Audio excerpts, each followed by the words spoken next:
was 22-year-old Fabio, an individual with strong family ties to defendants convicted in connection with the Pizza Connection narcotics distribution case of the 1980s.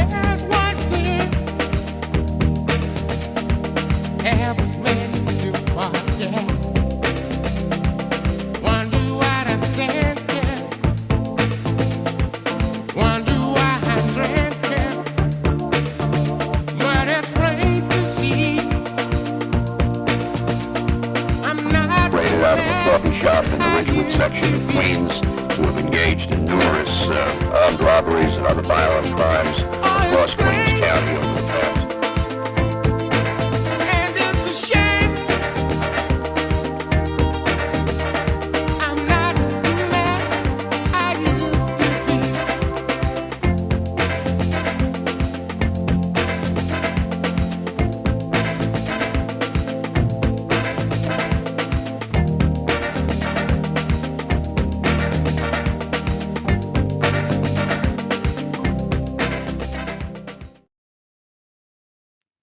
Ladies and gentlemen, welcome back to 52 Topics with Frank Fiorellino. Ridgewood, a true story. Season 3, Episode 5. No, you go talk to Fabio. So, Frank, last episode we discussed various topics. We talked about Vito obtaining a wildcat. We spoke about Anthony Christopher's now on the scene. There's a lot going on, man. So, what's up? Oh, nothing much. I think we left off with me coming home one night, going down the stairs with my dad. He was beginning to flip out. And he had gotten into it with my mom. I said something like, just cut the shit out and stop. And the next thing I knew, I was looking at a fucking barrel of a rifle. And I'm like, what the fuck is that about? I wasn't even scared. I was in shock. Actually, my dad always, he had the hunting rifles around, but I didn't expect that. I got it real quick. I caught the barrel, and that was the time when I was really strong in life, and I just took it out of his hands. And then it just hit me. I got pissed. I said, fuck this. I'm throwing this thing out. This is one day, something bad's going to happen. So I just try to hide it, but he's coming after me like, he wasn't thinking, you ain't fucking with me like that. He goes, I said, all right, then let's just talk then. So, I've never drank with my dad. My dad drank. I never drank with him. So I said, look, I was just like calming down at that point. I said, come on, let's go to that Irish bar. Let's talk about what the fuck is going on. And I told him, my mom sometimes could get on. She was good like that. She got on him. I said, but we can't be pulling guns on you. What the fuck are we, And the last thing I remember him saying was, yeah, I didn't raise you guys like this. I said, what the fuck? You come from a family of fucking mobsters. What the fuck, And that was it. I just, I kind of felt bad, but you don't want to get a rifle pulled on you. But anyways, so last episode we talked about Anthony Christopher, who just had come out of jail, who is one of the best car thieves and getaway guys that we know, even stick-up guys too, to that effect. And they get together. Vito's excited. He brings him in. He's a kid he grew up with.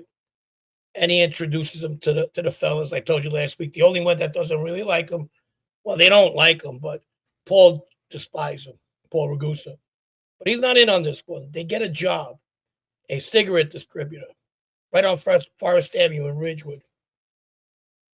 And they go. In the front car is Anthony Christopher, Joe Shalara, and John Clemenza. In the back car is Fabio and Vito. And that's the crash car. Just in case the cops come, they crash into them, and those guys get away. They ring the bell. And now, if you're familiar with these distributors, these cigarette distributors, back in the day, you had to get buzzed in. And they buzz Anthony in. There was nobody in there except the workers. When they bust Anthony Christopher in, he holds the door, and Shalara and Clemenza come in. When they come in, they announce it's a holdup. They start tying everybody up that's in there. They tie everybody up. They steal their own trucks. They had these like the U-Haul trucks. What do you call them? Fucking the square trucks. Like moving trucks or something like that. They had them in there. They to deliver their own cigarettes. Yeah. They used their hand trucks, their regular boxcar trucks, and they put all these cigarettes in the place. And everybody goes around looking for other stuff they could find. Clemenza finds $10,000, but doesn't tell nobody till later on. Anthony Christopher finds out way later on and hides it when they start robbing shit together. So he hides the money from the guys.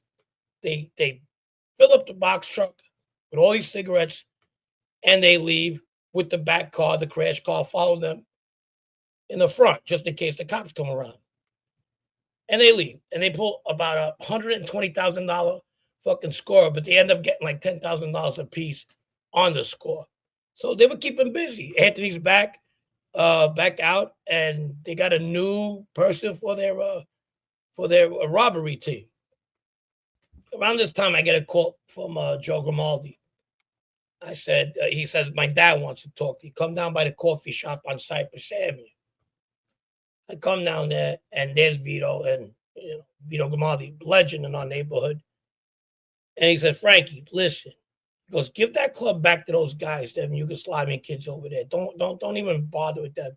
Don't worry about it, And I said, yeah, no problem. I never said no to him. I was like, it is. This is the club, so everyone. I mean, this is the club where you had to you try to get a guy to put up a wall. The guy ended up being a crackhead or something. You grabbed Pedge out of his house to clean up the whole place because you in your mind, this was like the new thing. You were going to team up, make a bunch of money. The whole thing went sideways. Right. Nobody was on board. And the kid now you got Mr. Grimaldi telling you to just fucking forget about it. Exactly. So I said, yeah, no problem. I said, you got it. No, ain't no big deal. In reality, what happened was Joe Galante Sr., who's Vito Grimaldi's like right-hand man at the time, he used to put out money and everything for him. He was close with these Yugoslavian kids, and they felt a better rapport than me. Saj kind of complained that I was just going in there and being an asshole with everybody and doing whatever the fuck I wanted to do.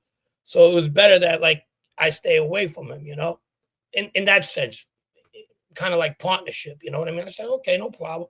What am I going to do? I eventually take a fucking bat to the wall, though. I get pissed off about that because I did build it, you know what I mean? Built the wall, it's like something, and I took a bat to it. It was funny. I go there, and the kid Mark Terragosa's there. I go, what the fuck you doing here? He goes, nothing. I went there with a bat. I go, where's Sash? He goes, it's not here. I said, good. I go, watch this.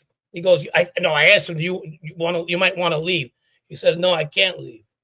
And I said, okay, then you could watch, I said. And I knew the kid since he was a baby. So I break every fucking thing down. And then later I found out why Mark didn't leave. He told me later in life, he goes, I had so much weed on the fucking drop ceiling in bags that if you would have found it, you would have took it. Probably, yeah. So that would have probably been true. Anyhow, that was it. I kind of not mingled with him as much at that point because they were always going to go run to fucking Joe Sr. Galante. But in the process, I got close with Joe Galante Jr., which is Joe's son. And he's hanging out with his brother at the time, sometimes Anthony. Now, Anthony been in and out of jail all his life. He's about 10 years older than me. He went to jail with Mark at one time, Mark Terragosa, because they went into the person's house and they were looking for the safe. They found the safe. The guy doesn't want to open it for nothing. He was like, just shoot me. So they took a blowtorch to the guy. And they're like, open the fucking thing or we're going to burn you. And this was Anthony who had that fucking, he's a tough kid, nice kid, but tough kid. And he also went through a lot of stuff in his life. Vices. He was on drugs at times. You know what I mean? So anyhow, they end up getting picked up. Anthony goes in for 10 years. Marky goes for 5. And then Marky Terragosa. And then this is when I meet them around the same time. Joe Galante, he was kind of like, You don't know. He talked to the side of his mouth. You don't know if he was coming or going. A lot of fucking shady dealings. He did hang out in Woodhaven at one time with Zaccaro and Caniglia, the older one, which is the one with the beard. Charles, yeah. So they were stealing cars for them. They were doing all that type of stuff. He gets into it with Howie one time, not physically, but they were stealing cars together at one time. And Howie felt that he had done him wrong. He felt he set him up. And that ended up in a sit down between Joe Carrazzo and Vito Grimaldi because Joe Jr. was under Vito because of his father. And they came out with it like, just don't come around here no more. They felt that he had told on Howie one way or another. And that's how he ended up coming to Ridgewood more. But I didn't know that at the time. So that's where it was. You know what I mean? Are these guys related to Carmine in any way, any direct relation, or is it just like cousins of a cousin or They're something? cousins of cousins. There's a Just line like there. somewhere in the line. Yeah. Okay. Yeah, they're also Costello Medici. And like the father, he worked with my father when he was in Sicily on the farms, Joe Senior, So that's what's Yeah. going on with that at the time. Meanwhile, back to Patsy, he keeps asking Fabio about what happened to Ralph. And he kind of like, I think it's his way of thinking that Vito had something to do with it. And not so much about Ralph, but about his nephew. He might not be talking to his nephew, Joe, who ends up going to Sicily, but it's still his nephew, you understand? And I kind of think that in his heart of heart, he felt that Vito was capable of hurting his nephew or killing him. One night I'm at the coffee shop and I see this fucking Porsche right outside of Sasha's club. So you got to remember, they're about 50 yards apart. So I'm like, let me go see what this fucking guy has. You know what I mean? At this point, we're like talking, but not real. I mean, I busted down his wall. It is what it is. But I walk in there. I go, hey, whose fucking car is that? He goes, so he's trying to be nice now. He goes, you know who it is. We got it this way. Like, that's how he used to talk. I go, well, you robbed it. Yeah. All right, cool. I said, what do you want for it? He goes, I don't know. Looking for parts. I go, I know somebody who might take it. I'll take it to this chop shop, see what they offer me. And then we could work it from there. I'll be back tomorrow. I'll get it was a Porsche Carrera. It was a gold one. And I knew something was going to go wrong. I just do it. I said, okay, that's fine. I'll come back tomorrow. I come back tomorrow. Somebody's telling me, oh, fuck. I swear. I'm at the coffee shop. Fabio bought this nice fucking car. I said, what did he buy? He goes, a fucking, a Porsche. Fucking real nice one. He was all by the old Casa, where then it turned to Casablanca. It was still Giannini's. He goes, at a party, I seen it. I said, yeah, you got to be kidding me. I mean, what's the coincidence here? I mean, the kid drives a lot of nice cars, but this is too much of a coincidence.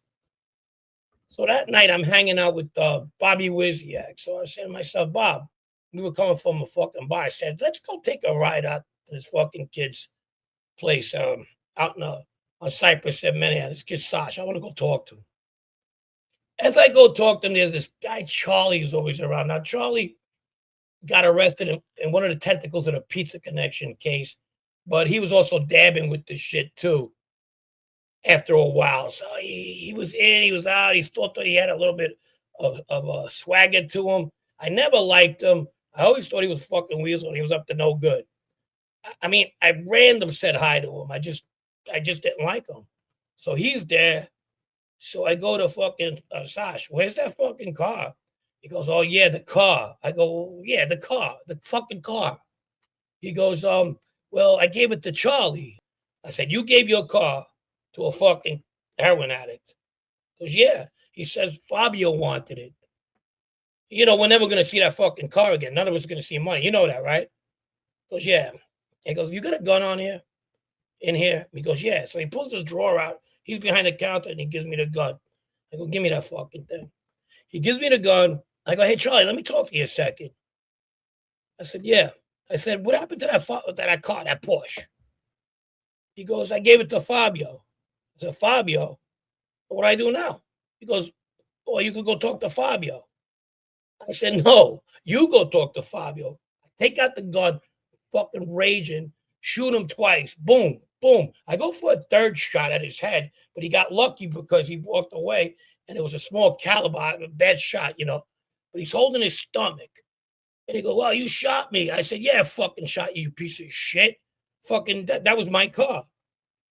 And me So and you Bob, just hold on. So you just pulled out a gun and shot this dude yeah, in the club right outside. Took him outside. right outside, and you obviously it's really impulsive of you to do it. You were that mad. Of What were course. you thinking? I mean, after you did it, as soon as you did it, did you say, "Fuck, maybe I shouldn't have done that," or you were just like so heated? I was heated. And he was so fucked up, he drove himself to the hospital, I hear later. But I'll get to that. I was pissed. I mean, it was like, these guys could come here and take whatever the fuck they want. I mean, either you like it or not, and you're not going to do nothing for it, but there's going to be consequences. Yeah, I might not do nothing to them, but you want to fucking get involved. Next time, don't get involved or you're going to get shot. That's the way I took it. You understand? Yeah, yeah. And when that happened, what about the guys inside, Sasha and all this other stuff? They just acted like nothing happened.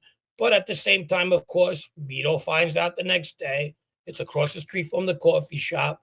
He's got his machines in there. Me and Bobby go run into my brother because I told him, yeah, I just fucking shot this guy, Charlie. I said, well, you did what? My brother, Phil, Rice Ball. And he wanted to know what was going on at the time. And his narrative was a little different. He just thought I just shot this guy for no fucking reason. I just kept it at that because talking to him was like talking to a fucking wall. But at the same time, I'm his brother. He took me to his girlfriend's house at the time. And I stayed there for a couple of days until this guy, we knew he wasn't going to the cops and we knew he was going to get better. So we left it at that. We left it at that. So she's a Puerto Rican chick out in the store. He was married at the time, but I stayed with her for about 2 days. So does Charlie come back around at some point, or Yeah, Charlie. Charlie. By the way, Pench does a great imitation. But Charlie does come back like a week later, but he wants like $5,000 fucking dollars. So shit goes away. Yeah. Like he didn't go to. I go, why? I gotta be afraid of you going to go to the fucking cops. I ain't giving you shit. You cost me money. I said, fuck it, look at it and kill you, My brother said, shut the fuck up. Would you just shut the fuck up? I said, no, fuck that. We're going to compensate him because he doesn't go to cops. No, fuck it. I ain't giving him shit. And I ended up not giving him nothing. I kind of felt bad at the end because there's other shootings I was being investigated and the cops did come to him and asked him, this was later on, if I ever shot him. And he said no. So, I kind of feel like an ass down there. You know what I mean? Oh wow, yeah. Yeah, that was a while back. Wow. But the whole thing was it just. Well, hopefully you helped him get clean or something. No, he ended up getting arrested. He was in jail eventually with Fabio and them in MDC. Oh, okay. He was telling them when he comes out he was going to kill me, and they were fucking laughing. They go, "Yeah, right." Newsflash: Frank's talking right now. Yeah, I think he passed away, but I don't know. Okay. Whatever. Charlie D'Italia, that was his name. I had a probation meeting from that fucking incident I got out at Long Island while I was on the lam at my brother's girl's house. And I had one on Monday. So I had to go for that because if I don't go to a probation meeting, then there's a warrant out for my arrest. So I had to sit on him a little bit, like to see if he did go to the cops, if he didn't. So when I was clear, I fucking said, fuck it. I left the story. I took the LIR and I went out to fucking Mineola to meet my probation officer. Yeah, because you got a case for these fights, these assaults out on the island, and Yes. Regardless of that, you still shooting people. Right, yeah, right. Well, she asked me, everything okay? How's work? I was on the books at Giannini's. So I was like, yeah, I'm good, everything's good. Just working, She goes, yeah, look, I'm looking to I've seen her like 4 times already at this point. She goes, well, I'm looking to get rid of you because look around. She goes, you're different. You go to work all the time. I don't think you're going to get in trouble again. I said, yeah. Well, little did she know I just shot somebody 2 days before, Seems like you have a nice job at some sort of cafe or bakery, a nice Italian cafe or bakery of some sort. It looks like you're doing well. So I said, thank you, and I dressed up because she was hot. She looked good. So I was like, fucking, she real pretty girl too. But I guess she didn't find me as attractive because she was trying to get rid of me too. If she thought I was she's like, oh well, Yeah. you got like 2 years to go, Yeah. I said, all right, cool, man, cool. So I left it at that. So it's 1992, right? I mean, this is where we're at. A lot going on. Messino is getting out, or he's just got out. You have the Right. Colombo War going on. A lot of Yep. stuff going on. I mean, you guys are obviously getting in trouble, but with all the, I mean, the Colombo War alone is like putting all law enforcement's attention on that shit. Obviously, all the big fish. I mean, they've been busy. Obviously, the Gotti thing too. I mean, 1992, right? I mean, that's going on. Mhm. Yeah, You no, got there's a lot you got going on. Sammy. You got all this shit going on, and you guys are young, up and comers. What's going on, man? As far as you guys, are you observing? Are you absorbing that there's this Colombo War going on? Or are you talking about Messino, any Sammy the Bull, Gotti? There is a lot going on. What is your feeling about that? You and your friends about the culture? Right, right. The Messino thing is big news because we were teenagers when we were hearing about this guy.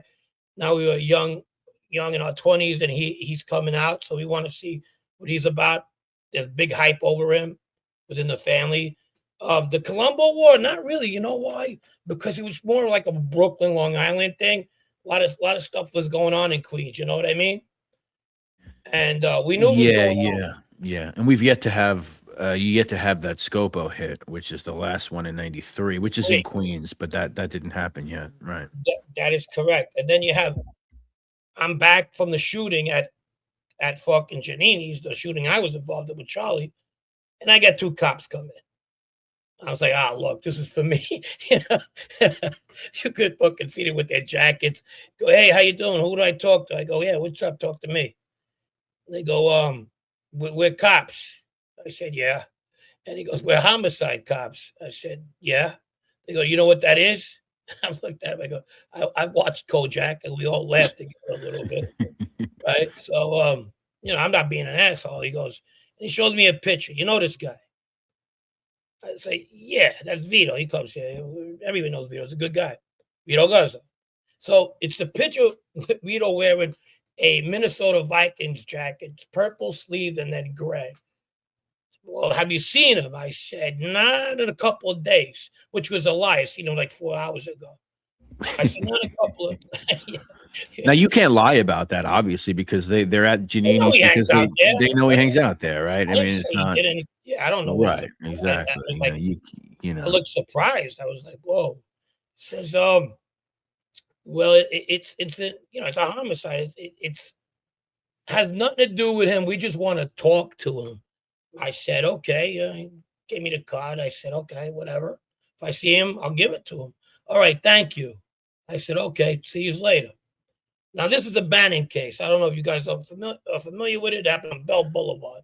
You Yeah. might be more familiar about it than I am. Yeah, I mean, this is like because I grew up in North Queens, and obviously Bell Boulevard is like the it place. I guess it's like I don't know what you can compare the Austin Street of North Queens. I guess maybe you could say maybe even more popular than that because Bell Boulevard is No, like not then. They had like 3 bars that were pretty good, and they had a nightclub called Avanti's. That's what I remember. But that was yeah. In my when I was old enough to go there, I mean, you're talking about, I don't know, 10 bars. There's probably still 10 bars there now. I mean, obviously I'm still kind of in the area, but yeah, the Patrick Bannon thing. I mean, this is a bouncer who works on Bell Boulevard who essentially kills 2 people. One of them is I believe one of those building officers, something like that. He's housing some authority, I think. housing authority. Right. This is July 1992. There's a big fight over there do you remember the name of the It had a tropical name. I remember the small place one time because we would come back at Avanti's, and I was with a friend of mine, and the bouncers was always there. There was a Puerto Rican guy that used to hang out there. He was a bouncer, big ass bouncer. He used to be a boxer. Yeah. And then they were all in that same clique. I think it was the Palm Club. The Palm Club, yes. Yeah, something like that. Yeah. We're gonna put footage up because we do have some B-roll of the aftermath of this incident. So Bannon kills 2 individuals. Paul Heidelberger, 28, housing police, and John Camarda, 33. So apparently he had shot at them from his car, and then they were wounded on the street. He basically kills them like execution style. I mean, pretty brutal. And for anyone that knows the area, I mean, it's not necessarily an area back then or today where stuff like that really happens. So No. it's a big story. Bannon is out. If anybody's wondering, he got out a few years ago, but he got sentenced to about 30 years to life. He got out, I think, in 2023. Now, why is Vito wanted in questioning for this? Well, For because he not has questioning in the incident. Let's get that right. Just questioning in reference to Bannon, let's say. the place is a Colombo place. It's owned by two Colombo brothers, affiliated with the Colombos. Not the Colombo brothers, but two brothers who are affiliated with the Colombo family. And we used to go there now and then. That was that one place when Kenny's sister came in and I asked her about our brother. That's You know, right. and That's right. Yeah. that was the same place. So wanted to know where he was. He was a fugitive at this point. Bannon was, and they probably thought that they got rumblings that Vito might be hiding him somewhere. If it's true or not, I don't know. I never knew. But they were looking to talk to Vito for sure because they talked to me. And that's where he goes. He ends up giving himself up though. And that could have been the heat probably from them giving Vito, you know, what the fuck, you know what I mean? He had nothing to do with that. Yeah. I mean, at the time, you know, Vito's name is actually brought up during, I mean, there's reports of his name coming out in the papers at that time. And apparently it's rooted in the idea that there's some sort of phone conversations at the time of Vito, I guess, discussing the incident, I suppose. Right. So I mean, obviously they knew something. He was in contact, but somebody who knew about the incident happening. And I guess they felt Vito might have been hiding this guy. Maybe somebody also told him that, hey, you know, this Vito guy is also involved in this bouncing business. So, you know, there's a good chance. Obviously, nothing came of it, but pretty interesting. Yeah. I mean, they're cops. That's what they do for a living. They probably got a good fucking tip to think that. I don't know how accurate it was. I was just glad at the time he wasn't in trouble. You know what I mean? Yeah, yeah. So when you spoke to Vito eventually, did you tell him about what happened? He said, yeah, I know. They were looking for me. That was it. Okay. That right Okay. there. There was no conversation about anything. There wasn't. And that was kind of protocol back in the day. You didn't ask. Cop was asking, oh, why is he looking for you? You know what I mean? Yeah. Yeah. I mean, listen, Vito has bigger fish to fry, huh? Right now. At this point, I don't think he gives a fuck though. But I mean, they're stealing like fucking crazy. I tell you, they're stealing Boris head trucks from places like there was one place in Giannini's actually. One guy parks a fucking Boris head truck and he keeps the fucking refrigerator running while he goes to gamble on the video poker machines. Yeah. So who's better than fucking Anthony Christopher? He goes over there. He was supposed to like undo the lock and not break anything. But after a while, the guy kept the fucking truck running. He said, who's gonna rob my truck in front of a fucking mob club, right? Sure enough, he breaks the window. Anthony does, gets in the fucking boy's head truck and takes off. Guy comes out. Not only he loses money gambling, but he lost his fucking truck too. Well, Baldo gets a fucking hold of the story, and he's fucking livid. He goes, "Who the fuck took it?" He called a meeting with probably Paul at the time. He said, whoever the fuck took that fucking thing, tell him to bring it back, get all the fucking meat, and now I got to pay the motherfucker for his windows and shit. And lucky, you know, one of you guys don't get hurt. You know what I mean?